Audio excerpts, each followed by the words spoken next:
Making hundreds of millions of dollars is not complicated. In fact, I would argue it's as simple as finding a boring business that you're willing to commit to. I'm David. I'm CEO of Filterbuy, an air filter company that makes $22 million a month. Every day, I'm flooded with hundreds of boring businesses to invest in, and a few I've been willing to write million-dollar checks to. In just a few minutes, you'll understand the most important concepts and business models to make billions off of boring businesses. There are two basic types of cash flow businesses I want to focus on: property-oriented businesses and service-based businesses. I want to start by focusing on property businesses. These are appealing because people think of them as an easy way to make passive income. Let's look at my three favorites. This first business can make anywhere from $1,000 to $100,000 per month and only takes a few hours to operate. In some cases, people have turned $2,000 investments in this business into millions. Paul Alex, a retired San Francisco police officer, started his ATM business in 2018 to supplement his income. He purchased his first ATM for $2,100 and installed it in a nail salon. That single machine generated him $500 of profit per month. Encouraged by the results, he gradually expanded his operation and started installing ATMs in other locations. By 2021, Paul owned over 30 ATMs nationwide. His ATM business was generating over $10,000 a month in profit, which allowed him to retire from his police job. Today, his company, ATM Together, earns over $8 million a year and helps others to start their own ATM businesses. So what was so smart about how Paul started this business? Well, first of all, he didn't go all in on the beginning. He still kept his day job. He had a specific opportunity locally within a nail salon where he knew the owners. And then when he did expand, he didn't do it all at once. He did it slowly. He went from 1 to 2, 2 to 4, and gradually expanded his ATM footprint. The key in the ATM business is location and maintenance of your ATM machines. If you don't have money in the ATM machines for people to be able to take out, your ATM machine is not going to be making any money. If your machine breaks or is not functional for whatever reason, it's not going to be making any money, and you're going to be responsible for fixing it. So making sure you understand how you're going to build the infrastructure to be able to maintain your ATM machine, and also to be able to continue to negotiate to keep your ATM machines in the right places, these are going to be the keys to being successful in this type of business. I can't make a video about cash flow businesses without mentioning laundromats. According to an industry publication, there's a 95% success rate in laundromats, almost double the national average of a 50% success rate for most businesses. So what makes laundromats appealing? Well, everybody is in search of that elusive passive income. And at least on the surface, laundromats look just like that. You find a good location, you put in some machines, people put in money, wash their laundry, you go, you collect those machines or you collect those credit card swipes, and your work is done. You pay for the building, pay for the water, you pay for the detergent, whatever the inputs for laundry would be, and then you can set it and you can forget it. But it's really important to understand here that in business and in life, if it sounds too good to be true, it oftentimes is. Laundromats can be a great investment, but remember, you're still going to be responsible for the maintenance of all those machines, for actually collecting that money, making sure that you have a safe, clean environment consistently, and most importantly, have the right location. Because people are not going to choose you if it's not convenient and not in the right area. Laundromats can be great, profitable cash flow businesses and a great entry point for people to get started. But if you want to scale it, in my experience, it takes more capital than people oftentimes realize. And that's one downside of laundromats from my perspective. I will pay you $10,000 a month to start this next business. I was opening up our plant in Salt Lake City, Utah, and we had a problem. Our air compressor broke. This was during COVID, and they told me it was going to be 3 weeks before we could get a new one. I didn't know what to do because without an air compressor, it was impossible for us to run our business. I started scrambling and I found a local rental company that had a diesel version of this air compressor that we were able to get up and running within a couple of hours. I paid them $500 a day to rent this air compressor, but it was well worth it to be able to keep our operations going. That's when I first started looking into the rental equipment business. There are companies all throughout the country every single day that have a need for a piece of equipment that they do not have on site. Any type of equipment you can imagine. This is where the opportunity comes. If you have that equipment in stock, in working order, ready to go, then companies will pay you a premium to rent that equipment on a daily basis. Even better, it's an incredibly tax efficient business, not something people think about. If you buy equipment for $100,000 and you're able to rent it out for $60,000 over the course of that year, you're actually able to write off 100% of that $100,000 against your income. So that $60,000 you make is tax-free.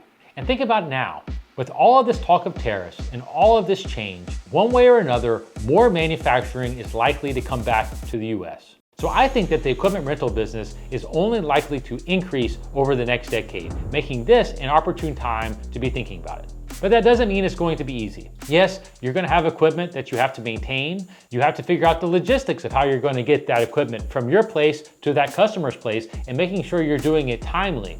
All overcomable problems, but it doesn't mean it's going to be easy. I would encourage you to start small from the beginning, really learn the ropes before you expand it. It's not the kind of thing that I would go all in on day one. Those businesses we just talked about are generally good for making thousands. But if you want to make millions or billions, I actually don't think property businesses are the best way to scale. Services businesses, however, cost less to start and have more upside if you do it right. If you skip college and go to trade school, I genuinely believe this business may be one of the smartest ways to become a millionaire. So a few years ago, I decided to do this playbook. I had already built our air filter business into a decent size, but I really saw the opportunity in the service-based business and just how big service-based businesses can be. So I decided to partner with a friend that I met back at Goldman Sachs to go out and start our own service-based business in the HVAC space. We call it Filterbuy HVAC Solutions. The beauty about the service business is very capital light. What it does take is knowledge and systems to be able to go out and scale it. That's why if I were starting out and I didn't have money, what I would do is go to trade school and really learn the HVAC industry. Maybe even go out and work for a successful HVAC business for a while before getting started. So if you have the knowledge and the ability to offer a good, high quality service at a fair price, you're going to be able to find a business model that scales. So how do you get started in something like this? You follow my exact playbook. You start locally. You start building in one small community, become the best, build your systems around that one specific community, and then you slowly start to expand it out from there. Social media and the ability to reach local communities at scale has completely changed the game. And what I found is most local businesses are still not really utilizing it in the ways that matter. They're still spending millions of dollars on outdated marketing tactics like billboards and radio, all of these types of things, when the reality is the attention has moved. The things that the younger demographics are looking for from these services has also changed. And so if you're able to tap into that, you can ultimately find a scalable business. The hard part about service businesses is that they can be easy to start, but that means they can be hard to stand out. That's why I love this next business so much. I'll never forget when I first came back to Talladega, Alabama to start what is now Filterbuy. I was looking around at the local industry, and you know what? There wasn't much, but one of the richest guys in town, local unassuming country guy that probably didn't graduate the 8th grade, but he was extremely successful. And you know what business he was in? Emergency tow truck services. If your car stalled on the side of the interstate, he was the guy that you called that would come and tow you to get you out of harm's way. But this guy was even smarter. He realized that the real money was when the 18-wheelers had a problem and they needed to be towed. If you had an 18-wheeler that went down on this long stretch of I-20, he was basically the only person in the area that had the equipment needed to be able to get your truck towed quickly. And best of all, it was high margin business and he could basically name his price. The beauty about this business is you don't have to start big. You just have to start in one truck, one service area. You buy the truck, start advertising, and you're in business. If you want to scale your business, you scale the number of trucks in the service area that you have. Obviously, the downside here, of course, is you've got to have the equipment, you've got to maintain your trucks, and you've got to have qualified drivers that are rated to be able to go out and do it. Not easy, but overcomable, and certainly can be scalable.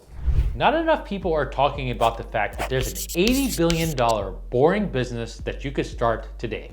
Patrick Dovigi, a hockey player from Ontario, Canada, started GFL, or Green for Life, in 2007. He began by managing several small Ontario waste management companies, then aggressively expanded by making more than 100 acquisitions. His big break came in 2011 when GFL won a Toronto trash collection contract, beating out much larger competitors. Under his leadership, GFL grew from a small local business to a multi-billion-dollar empire, now serving customers across Canada and the US with over 20,000 employees. Today, GFL is publicly traded and recognized as one of the top waste management companies in North America. So why is waste management so great? Well, it's a huge market. It's something that basically every home or business needs. They need their trash picked up. Is trash collection an easy business? No. There are environmental concerns. There are lots of large players already in the market. So how would I get started if I wanted to get into this? Well, I would study my local market and find what is my local service missing. And the answer may be very different depending on the community. Maybe you do your research and find, hey, they're only picking up 1 day a week, but I know that there's enough demand for, doing it 2 days a week or doing it on a different day of the week. Maybe that's your opportunity. I don't know, but my guess is if you study it closely enough, you may find an angle that you're going to be able to exploit. That little angle might become your gateway to a multi-billion-dollar business if you play your cards right. If you're committed to changing your life, make sure your business follows my cash flow checklist. If you do, it could save you from making mistakes that could cost you thousands. The first step to running a boring business has absolutely nothing to do with how much you make, but how much you spend. A few years ago, I met a guy named John at a small conference that I was attending. John owns a window cleaning business. What tools did he need in order to do that? He had invested in a squeegee, a bucket, and some soap, and he started cleaning windows for a bank. Today, John runs a business doing $10 million of revenue at 40% net margins, meaning he's clearing $4 million a year in a window cleaning business. This is an example of a perfect, boring business. One of the values of starting lean and by doing the processes yourself is later on, when you actually want to scale that business and start to build the systems, then because you've worked in the business and you know the pain points of that business, you're able to come up with systems that solve those pain points. That's one of the secrets for me early on when I was building Filterbuy. We now have 1,000 employees, but there is not a job in any of our factories or in any of our processes that I have not personally done. People will tell you stories about businesses that take months to get their first sale. But the truth is, most successful businesses have models to get up and running fast. I had customers before I started our air filter factory. How do you do that? Well, I actually started out by drop shipping. Very low margin, made almost no money early days doing that, but I was doing that to keep my risk low in order to prove out my business model. Only after I was convinced I had a system that was going to repeatedly get me new customers consistently did I take the leap and actually invest the money in the manufacturing process to make those filters.